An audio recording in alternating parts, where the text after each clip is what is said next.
اللہ رب العالمین کی عدالت نے صحابہ کرام کو یہ سرٹیفکیٹ دے دیا کہ رضی اللہ عنہم و رضوا عنہ. اللہ رب العالمین نے اپنی عدالت سے یہ فیصلہ دے دیا. لیکن آج کل ہم اپنے معاشرے پر اگر ایک طائرانہ نظر ڈالتے ہیں، خاص کر کے یوٹیوب والے جو مولوی ہیں، کوئی انجینئر ہے، کوئی ڈاکٹر ہے، کوئی موٹیویشنل اسپیکر ہے، صحابہ کرام رضوان اللہ علیہم اجمعین کی غلطیاں نکال کر لوگوں کے سامنے رکھتے ہیں. فلاں صحابی نے ایسا کیوں کیا، حضرت معاویہ ایسے تھے، حضرت علی نے ایسا کیوں کیا، جنگ صفین میں یہ کیوں ہوا، حضرت عائشہ نے ایسا کیوں کیا، زبیر بن عوام نے ایسا کیوں کیا. اور یہ وہ لوگ صحابہ کرام کی غلطیاں نکال رہے ہیں جنہیں اپنے گھر میں اگر کوئی فنکشن رکھنا ہو تو گھر والے ان سے مشورہ تک نہیں مانگتے. ایسے لوگ عدالت لگائے بیٹھے ہیں صحابہ کرام کی، نعوذ باللہ من ذالک، جنہیں اپنے گھر میں کوئی صلح تک نہیں دیتا، جن سے کوئی مشورہ تک نہیں پوچھتا، اور وہ صحابہ کرام جیسی ہستیوں پر طعن و تشنیع کریں. صحابہ کرام رضوان اللہ علیہم اجمعین جیسی ہستیوں کی غلطیاں کرے دیں اور کہیں کہ فلاں نے ایسا کیوں کیا، فلاں اگر ایسا کرتا تو یہ ہو جاتا. 2% کے لوگ انجینئر علی مرزا جیسے صحابہ کرام رضوان اللہ علیہم اجمعین پر کیچڑ اچالتے ہیں. سلمان ندوی جو ابھی 2-3 دن یا ایک ہفتے پہلے مرا ہے، حضرت ابو ہریرہ رضی اللہ عنہ کو باقاعدہ اس نے سرکاری مولوی کہا، نعوذ باللہ من ذالک. 2% کے لوگ جنہیں اپنے گھر میں کوئی جانتا ہی نہیں، اور ان لوگوں کی غلطیاں نکال رہے ہیں جنہیں اللہ رب العالمین نے سرٹیفکیٹ دیا ہے. سمجھنے کا، سوچنے کا مقام ہے. کیا ہم میں سے کوئی دعویٰ کر سکتا ہے کہ کل جب ہم قیامت کے دن پیش ہوں گے تو ہمیں پوچھا جائے گا کہ صفین میں کیا ہوا تھا؟ مجھے پوچھا جائے گا، آپ کو پوچھا جائے گا صفین میں کیا ہوا تھا؟ حضرت علی کیسے تھے؟ حضرت زبیر بن عوام نے کیا کیا تھا؟ حضرت معاویہ نے کیا کیا تھا؟ حضرت عائشہ نے کیا کیا تھا؟ کیا ہم سے یہ سوال ہونا ہے؟ جب ہم سے یہ سوال ہی نہیں ہونا ہے تو پھر ہم صحابہ کرام کی غلطیاں کیوں کرے دیں؟ صحابہ کرام معصوم عن الخطا نہیں تھے، ہم جیسے انسان تھے، لیکن اللہ رب العالمین نے انہیں عظیم مقام مرتبہ دیا تھا. انہیں نبی کریم صلی اللہ علیہ وسلم کی صحبت کی تھی، اور اللہ رب العالمین نے باقاعدہ اپنے طرف سے انہیں رضی اللہ عنہ ورضوا عنہ کا سرٹیفکیٹ دیا تھا.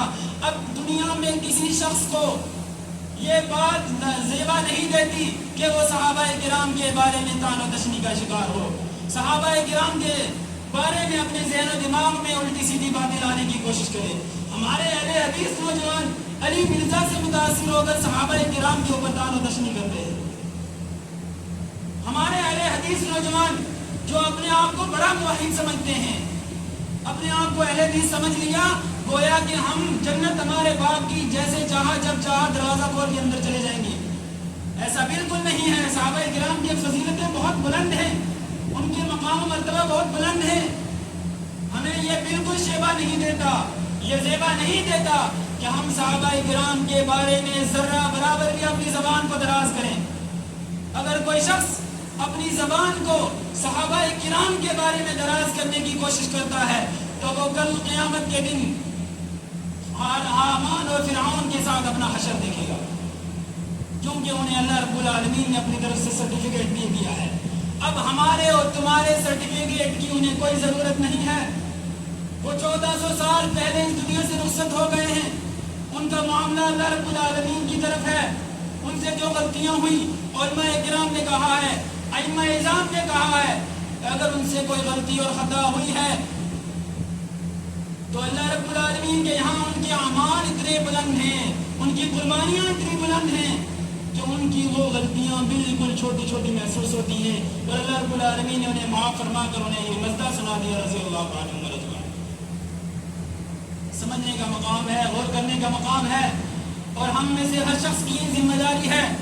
اگر کوئی بھی شخص صحابہ کرام رضوان اللہ علیہم اجمعین کے متعلق اپنی زبان کی دراز کرتے ہوئے دکھے، اس کو اپنے کانوں سے سنیں آپ تو وہاں اس محفل سے فوراً اٹھ کے نکل جائیں. اس محفل میں بیٹھنے کی بالکل اسی اہل سنت والجماعت کو اجازت نہیں ہے جہاں پر صحابہ کرام کا مذاق اڑایا جا رہا ہو, صحابہ کرام کے بارے میں الٹی سیدھی باتیں کی جا رہی ہوں. اور خاص کر کے اہل حدیث نوجوانوں سے میں گزارش کروں گا کہ آپ اگر سننا چاہتے ہیں تو علماء اہل حدیث بہت بڑے علماء ہمارے یہاں موجود ہیں, ہمارے موبائلوں میں موجود ہیں, ہمارے کانٹیکٹ میں موجود ہیں. اگر کوئی بھی مسئلہ معلوم کرنا ہو تو علماء کرام سے جڑیں, نہ کہ انجینئر مرزا اور جاوید غامدی اور ذاکر نائک اور اس طرح کے جو موٹیویشنل اسپیکر ہیں ان سے جڑنے کی کوشش کریں جو صحابہ کرام پر دعوت نشر کرتے ہیں. یقیناً آپ کے جذبات کو ٹھیس پہنچ رہی ہوگی کہ بڑے نام ہیں ذاکر نائک جیسے, جاوید غامدی اور پتہ نہیں ڈاکٹر اسرار, یہ سارے کے سارے صحابہ پر طعن و تشریح کر چکے ہیں اور باقاعدہ ریکارڈ کروا چکے ہیں اور ان کے اوپر توبہ ریکارڈ نہیں ہوئی ہے. تو ہم انہیں جو ہے صحابہ کا محب نہیں سمجھتے, ہم انہیں علم لینے کے لائق نہیں سمجھتے. ہم صرف انہی لوگوں کو, انہی علماء کو علم لینے کے لائق سمجھتے ہیں جو صحابہ کرام کے سچے محب ہوں, رسول اللہ صلی اللہ علیہ وسلم کے سچے پیروکار. محترم سامعین کرام, ایک ابن عمر رضی اللہ عنہ کا قول میں آپ حضرات کے سامنے رکھوں گا. ابن عمر رضی اللہ عنہ کہتے ہیں من کان متسنن فلیتسنى بمن قد مات. اگر کسی شخص کو اتباع کرنی ہے, کسی شخص کو کسی کی سنت پر عمل کرنا ہے, فلیتسنى بمن قد مات, تو اسے چاہیے کہ وہ صحابہ کرام رضوان اللہ علیہم اجمعین کی سنتوں پر عمل کرے. اولئک اصحاب محمد, کیوں ان کی سنت پر عمل کرے؟ کیونکہ یہ اصحاب محمد ہیں, محمد صلی اللہ علیہ وسلم کے صحابی ہیں, محمد صلی اللہ علیہ وسلم کے ساتھی ہیں. کانوا خیر الامہ, یہ امت کے بہترین لوگ ہیں. اگر رہا قلوبا, ان کے دل جو ہے بہت پاکیزہ ہیں. اعمقها علما, یہ علم میں بہت گہرے ہیں. اقلها تکلفا, اور یہ تکلف میں بہت کم ہیں.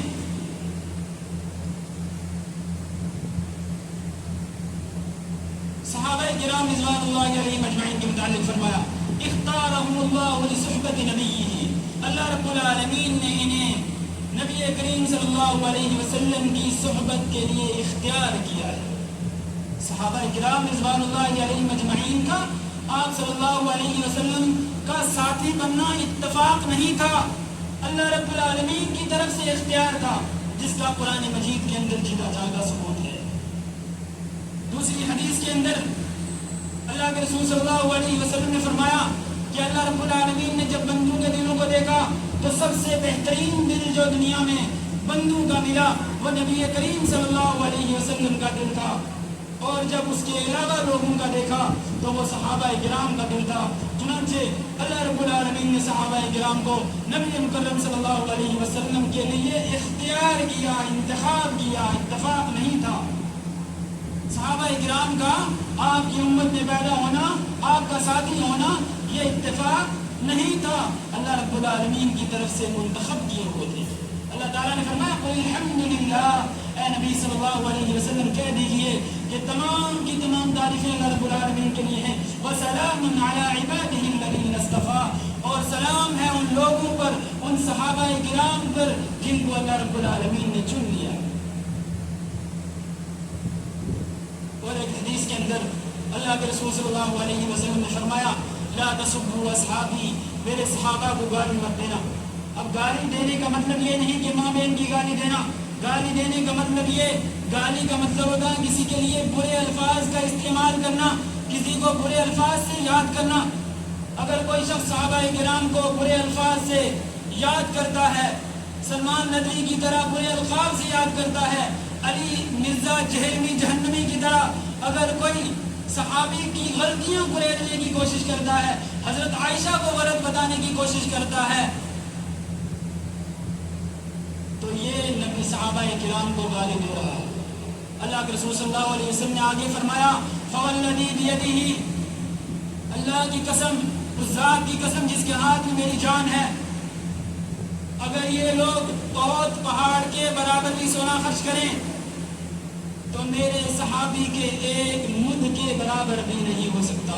ایک مد 780 گرام کا ہوتا ہے، ایک مد کے برابر بھی نہیں ہو سکتا. اور پہاڑ جو ہے وہ 10 کلومیٹر یا 7 کلومیٹر جو ہے اتنا بڑا ہے.